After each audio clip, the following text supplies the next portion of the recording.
We actually have a little bit of good news, which is admittedly rare. Even more rare is that it's good news involving the environment and that it's good news involving the judiciary. But we've got all of that combined into one. It involves the leasing of land for gas and oil development being snatched back by a judge. So a federal judge just yesterday canceled oil and gas leases of more than 80 million acres in the Gulf of Mexico, ruling that the Biden administration did not sufficiently take climate change into account when it auctioned the leases late last year.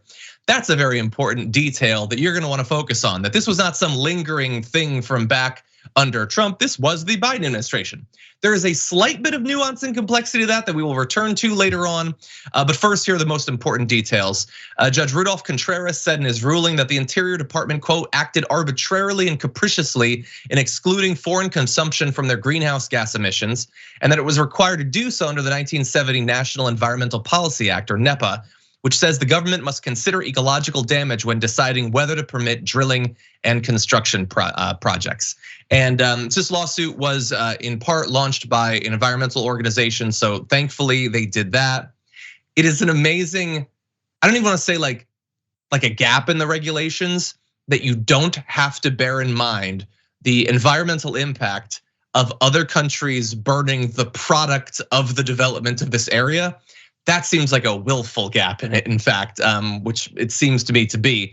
But this had, up until this point, been the largest single lease sale by the US of this type. Shell, BP, Chevron, and ExxonMobil offered $192 million for the rights to drill in about 1.7 million acres in the area.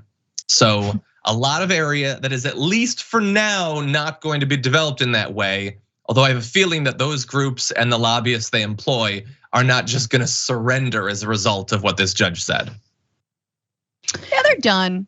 They'll just be like, oh, we lost, oh, bye. Dang, guess we have to transition to renewable energy now. The one thing I'll say about this, I think it's huge. I think it shows a lot that like a federal judge says that climate change needs to be taken into consideration, that it exists at all, that it is an economic, a cultural, an environmental risk hazard. It's a risk to our own livelihoods, and I think it's excellent.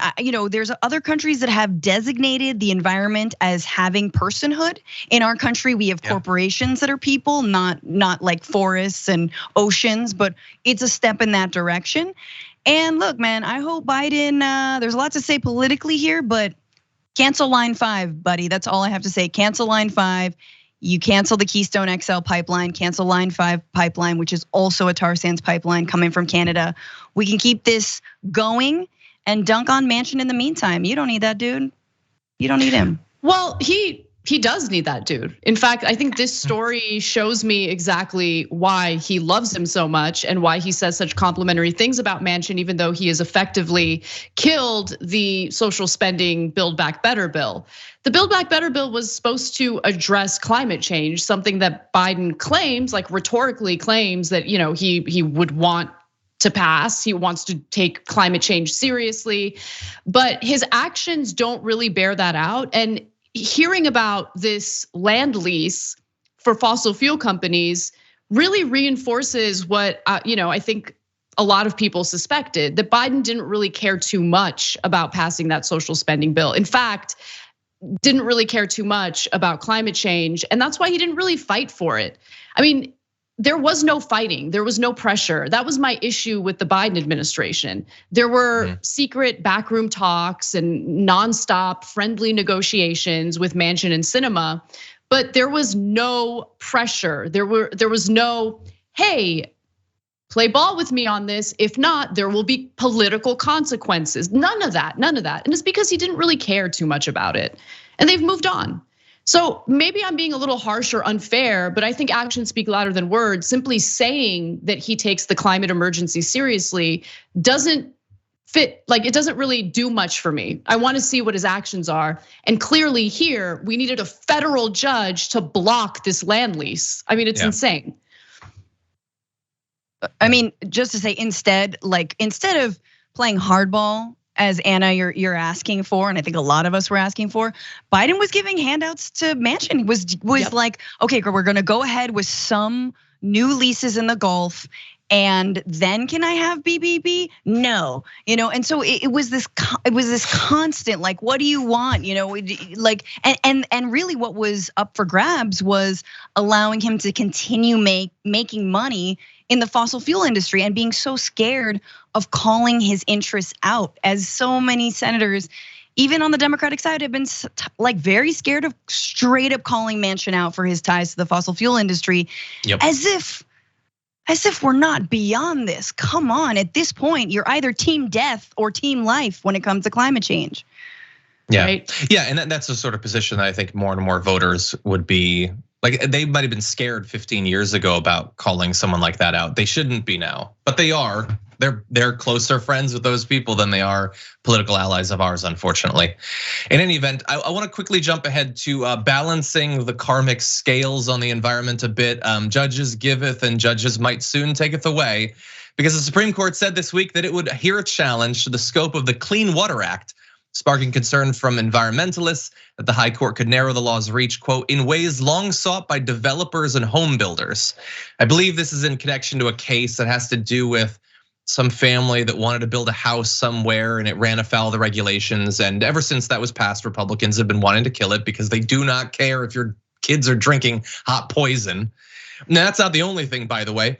The judges are already poised to hear oral arguments next month in cases challenging the Environmental Protection Agency's authority under the Clean Air Act to regulate greenhouse gas emissions from coal-fired power plants. So you might soon not have clean water or clean air. Check the dirt near you, maybe clean earth. Other than that, the cleansing power of clean fire is the only thing that will remain for true environmentalists.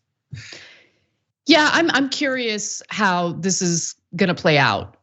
The one thing that might be saving us in these Supreme Court cases is the fact that they also have to rely on that water and they also have to breathe that air. And hopefully they can think about the ramifications of handing down yet another pro-corporate decision. And to be sure, this court is very much pro-corporate, with one exception, which we talked about on the show recently, where they sided with employees over employers when it comes to 401ks. But nonetheless, more often than not, they usually just go with what the corporation wants in these various legal battles. But maybe, just maybe, they'll think about how this would negatively affect their own lives and make the right decision. I mean, yeah, they're building that spaceship to Elysium, obviously, as we've discussed before. But no, I just think it's so funny that all these things were passed under Richard Nixon. Nixon, the godfather of like right-wing thought. The guy tattooed on the back of what's his face is Roger Stone. Thank you.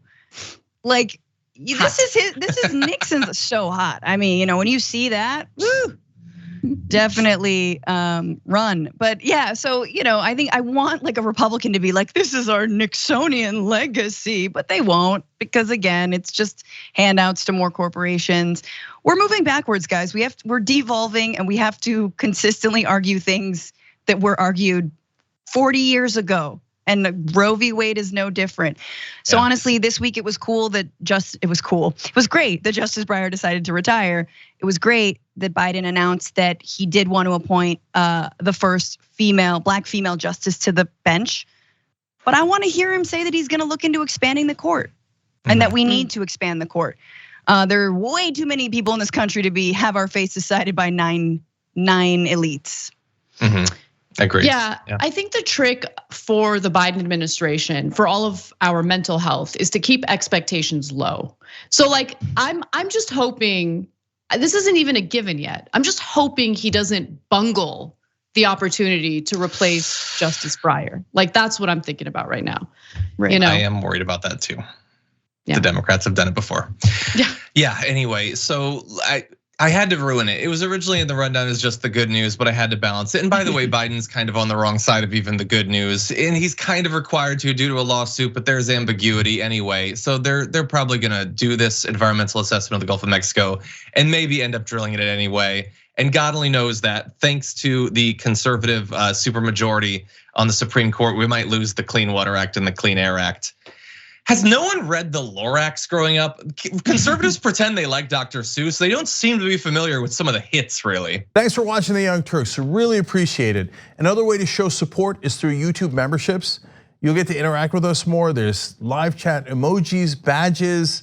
You've got emojis of me, Anna, John, JR. So those are super fun. But you also get playback of our exclusive member-only shows and specials right after they air. So all of that, all you gotta do is click that join button right underneath the video. Thank you.